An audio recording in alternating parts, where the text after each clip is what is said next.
ভাই আসসালামু আলাইকুম। ওয়ালাইকুম আসসালাম ভাই। ভাই আপনারা যে কালকে তেল পাইলেন না, তারপর গিয়া বৃষ্টির মধ্যে ভিজে বাসায় চলে গেলেন, তেল না পাওয়ার অনুভূতিটা কি? তো ভাই কালকে দুপুর 2টার দিকে ওই ব্রিজের ওই পাশে আমরা বেড়াইছিলাম। ব্রিজ থেকে প্রায় আরও 8 কিলো ওই পাশে প্রায় 6 ঘন্টা অতিক্রম করার পরে রাত 8টার দিকে আমরা এই সামনে মোড় পর্যন্ত যেতে সক্ষম হয়। এমন সময় সামনে থেকে কিছু লোক তারা সিরিয়াল ভঙ্গ করে সামনে মনে করলেন চলে যায়, যার কারণে একটা বিশৃঙ্খলা তৈরি হয়। এই জন্য পাম্পের কর্তৃপক্ষ তারা ঘোষণা করে যে তেল শেষ। মূলত তেল শেষ হয়নি আমার যতটুকু মনে হয়। যদি তখন তেল মনে করলেন দেওয়াটা অব্যাহত রাখতো তাহলে একটা আরও বড় বিশৃঙ্খলা হতে পারতো। এই জন্যই তারা বলছে। যাই হোক, আমার মনে হয় এই মনে করলেন সমস্যার সমাধান হিসাবে যা করা দরকার, যারা যে এলাকায় পান সেই এলাকায় নিজ থানার যে লোকগুলো থাকবে তাদের ভোটার আইডি কার্ড চেক করার মাধ্যমে যদি তেল দেওয়া হয় তাহলেই তেল পাওয়া যাবে, এবং কি নিজ এলাকার নিজ থানার যে লোকগুলো আছে তারা এইসব ভোগান্তি থেকে রক্ষা পাবে। এখানে অনেক লোক আছে পার্শ্ববর্তী থানা থেকে আসছে, কিন্তু আমরা যারা নিজ এলাকার আছি, যেমন আমার বাড়ির পাশেই, আমরা তেল পাচ্ছি না। এই সমস্যা সমাধানের জন্য এই কাজটা করা দরকার এবং প্রশাসনের এদিকে গুরুত্ব দেওয়া দরকার এটা। আর দ্বিতীয়ত হচ্ছে পাম্প কর্তৃপক্ষরা একটা কাজ করা দরকার। মনে করলেন তারা যে এত বড় একটা পাম্প চালাইতেছে, তাদের তো প্রয়োজন পর্যাপ্ত পরিমাণ ডিফেন্সের লোক এখানে আনা, প্রশাসনকে জানিয়ে যেন বিশৃঙ্খলা না হয়।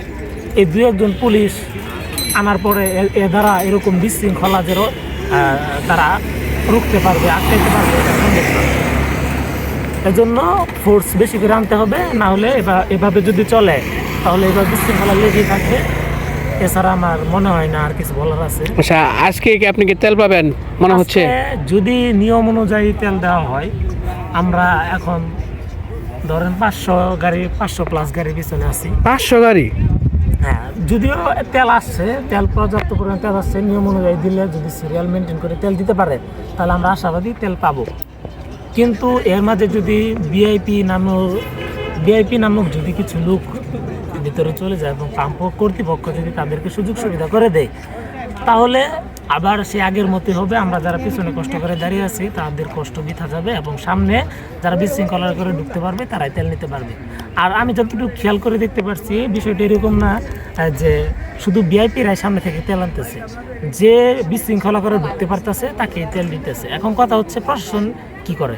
প্রশাসন এইদিকে অবশ্যই খেয়াল রাখা দরকার যে 1জন পুলিশ 2জন পুলিশ এখানে দাঁড় করে রাখবে এরকম শত শত জনগণকে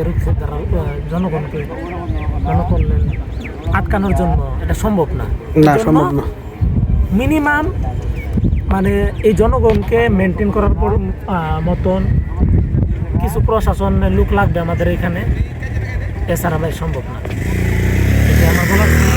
এবং শেষ বলবো, আশাবাদী তেল নেওয়ার জন্য, এবং আমরা সিরিয়াল মেনটেন করে বিশৃঙ্খলা না করে আমরা আমাদের নিজ জায়গা থেকে তেল যদি নিতে পারি তাহলে নিব, না হলে বাসায় চলে যাবো। আচ্ছা মাসুম ভাই, তুমি যে কালকে তেল পেলে না, তোমার অনুভূতিটা কি? আমার অনুভূতি হচ্ছে যে কাল তো পেলামই না, আজকে আশাবাদী যে পামু। আপনি কখন থেকে লাইন ধরছেন? কয় ঘন্টা হয়েছে? 3-4 ঘন্টা তো হবে। সকালে নাস্তা করা হয়েছে?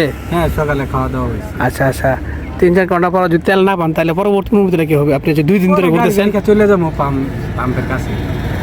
আচ্ছা, আপনার হাসিটা কিন্তু অসাধারণ।